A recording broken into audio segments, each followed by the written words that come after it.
नसीर साहब तुम आगे बढ़ो, हम तुम्हारे साथ हैं। आवाज नहीं आ रही भाई।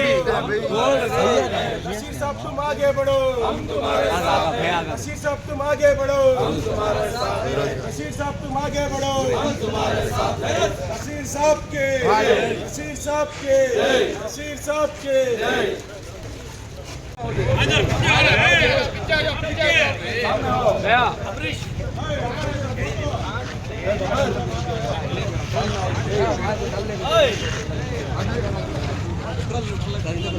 हाँ सर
ಆಗಿದೆ. ಅದರ ಭಾಗವಾಗಿ ನಮ್ಮ ಅತ್ಯಂತ ಹಿರಿಯ ನಾಯಕರಾದ ಶ್ರೀಯುತ ನಸೀರ್ ಅಹಮದ್ ಅವರ ಮೇಲೆ ಏನು ಕ್ರಮ ತಗೊಂಡಿದ್ದಾರೆ, ಆ ಕ್ರಮದ ಭಾಗವಾಗಿ ನಾವು ಕಾಂಗ್ರೆಸ್ ಪಕ್ಷದ ವಿರುದ್ಧ ಪ್ರತಿಭಟನೆ ಮಾಡ್ತಾ ಇಲ್ಲ.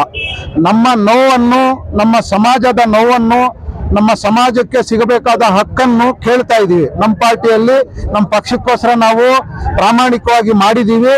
ಆ ಮಾಡಿರೋದು ಕೆಲಸನೂ ನಮ್ಮ ನಾಯಕರಾದ ನಸೀರ್ ಅಹಮದ್ ಅವ್ರ ಸಾಹೇಬರು ಮತ್ತೆ BZ ಜಮೀರ್ ಅಹಮದ್ ಸಾಹೇಬರ ಏನ್ ನಾಯಕತ್ವದಲ್ಲಿ ನಾವೆಲ್ಲ ಕೋಲಾರ ವಿಧಾನಸಭಾ ಕ್ಷೇತ್ರದಲ್ಲಿ ನಮ್ಮ ಹಿರಿಯ ಮುಖಂಡರುಗಳು ಆದ ನಮ್ಮ KD ಅಧ್ಯಕ್ಷರಾದ ಹನೀಫಣ್ಣ ಅವರು, ನಮ್ಮ KMF ನಾಮಿನಿ ನಿರ್ದೇಶಕರಾದ ನಮ್ಮ ಶಂಶೀರ್ ಅಣ್ಣ ಅವರು, ಸೈಫ್ ಅವರು, ಸಾಬ್ ಅವರು, ನಮ್ಮ ಯುವ ಮುಖಂಡರಾದ ಫೈರೋಜ್ ಅವರು, ಎಲ್ಲ ಹಿರಿಯ ಮುಖಂಡರು, ನಯಾಜು, ಮೀಮು, ಮನ್ಸೂರು, ಎಲ್ಲ ಹಿರಿಯ ಮುಖಂಡರು ಮತ್ತೆ ಖಯ್ಯೂಮಣ್ಣ ಅವರು ಎಲ್ಲರ ಜೊತೆ ಚರ್ಚೆ ಮಾಡಿ ಇವತ್ತು ನಮ್ಮ ಮಸೀದಿಯಲ್ಲಿ ಶುಕ್ರವಾರದ ಪ್ರಾರ್ಥನೆಯನ್ನು ಶ್ರದ್ಧಾ ಭಕ್ತಿಯಿಂದ ಅಲ್ಲಾಹನಲ್ಲಿ ಪ್ರಾರ್ಥನೆ ಮಾಡಿ ನಮ್ಮ ಸಮಾಜಕ್ಕೆ ಸಿಗಬೇಕಾದ ನ್ಯಾಯವನ್ನು, ನಮ್ಮ ಸಮಾಜಕ್ಕೆ ಆಗಿರುವ ಅನ್ಯಾಯದ ವಿರುದ್ಧ ನಾವು ಮೌನವಾಗಿ ಮನವಿ ಮಾಡ್ತಾ ಇದ್ದೀವಿ.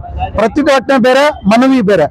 ಈಗ ನಾವು ಮನವಿ ಮಾಡ್ತಾ ಇದ್ದೀವಿ. ನಮ್ಮ ಹೈಕಮಾಂಡ್ ಅಲ್ಲಿ ನಮ್ಮ ನಾಯಕರಾದ ನಸೀರ್ ಅಹಮದ್ ಅವರ ಸುದೀರ್ಘ ರಾಜಕೀಯ ಜೀವನದಲ್ಲಿ ಯಾವುದೇ ಒಂದು ಕಪ್ಪು ಚುಕ್ಕೆ ಇಲ್ಲದಿರ ಕೈ ಶುದ್ಧವಾಗಿ ರಾಜಕಾರಣ ಮಾಡ್ಕೊಂಡು ಬಂದಿರುವಂತ ನಸೀರ್ ಅಹಮದ್ ಅವ್ರಿಗೆ ಅನೇಕ ಬಾರಿ ಕಾಂಗ್ರೆಸ್ ಕಷ್ಟ ಕಾಲದಲ್ಲಿ ಕಾಂಗ್ರೆಸ್ಗೆ ಆಪತ್ ಬಂದವನಾಗಿ ಕೆಲಸ ಮಾಡಿರುವಂತ ನಸೀರ್ ಅಹಮದ್ ಅವರಿಗೆ ಅವರ ಗೌರವ, ಅವರ ಸಾಧನೆಗೆ ತಕ್ಕಂಗೆ ಅವರ ಪಕ್ಷ ಸೇವೆಯನ್ನು ಪರಿಗಣಿಸಿ ಅವರಿಗೆ ಗೌರವದಿಂದ ರಾಜಕೀಯ ಸ್ಥಾನಮಾನವನ್ನು ಮರಳಿ ಕೊಡಬೇಕಂತ ಹೇಳ್ಬಿಟ್ಟು ನಾವೆಲ್ಲ ಹಿರಿಯ ಮುಖಂಡರು ಅಲ್ಲಾನಲ್ಲಿ ಪ್ರಾರ್ಥನೆ ಮಾಡಿ ಇವತ್ತು ನಾವು ಶುಕ್ರವಾರದ ನಮಾಜ್ ಪೂರ್ಣಗೊಳಿಸಿ ಮಸೀದಿ ಮುಂದ್ಗಡೆ ಮೌನವಾಗಿ ನಮ್ಮ ಕಾಂಗ್ರೆಸ್ ಪಕ್ಷದ ಹೈಕಮಾಂಡ್ ಅಲ್ಲಿ ಮನವಿ ಮಾಡಲು ನಾವೆಲ್ಲ ಸೇರಿದ್ದೀವಿ. ಭೇಟಿ ಆಗ್ತೀರಾ ಸರ್? ಯಾರನ್ನ ಹೈಕಮಾಂಡ್ ಸಂಬಂಧಪಟ್ಟಂತೆ ಮುಖ್ಯಮಂತ್ರಿ ಭೇಟಿ ಆಗ್ತೀರಾ? ನಮ್ಮ ಧರ್ಮಗುರುಗಳು ಅವ್ರು ನಿನ್ನೆ ಪ್ರೆಸ್ ಮೀಟ್ ಮಾಡವ್ರೆ. ಮುಂದಿನ ದಿನಗಳಲ್ಲಿ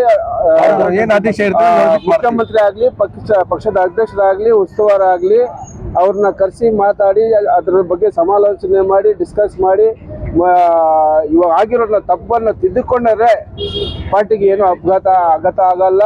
ನಾವೆಲ್ಲ ಪಾರ್ಟಿ ಜೊತೆವಿದ್ದೀವಿ. ಕಾಂಗ್ರೆಸ್ ಪಾರ್ಟಿ ಒಳ್ಳೆ ಪಾರ್ಟಿ. ಕಾಂಗ್ರೆಸ್ ಪಾರ್ಟಿಯಲ್ಲಿ ನಿಷ್ಠಾವಂತರು ಇದ್ದಾರೆ. ಕೆಲವರು ಕಿಡಿಕಿಡಿಗಳು ಇದು ಮಾಡಿ ಒಂದು ಹೈಕಮಾಂಡ್ನ ತಪ್ಪು ಸಂದೇಶ ಕೊಟ್ಟಿರೋದ್ರಿಂದ ಈ ತರ ಆಗಿದೆ.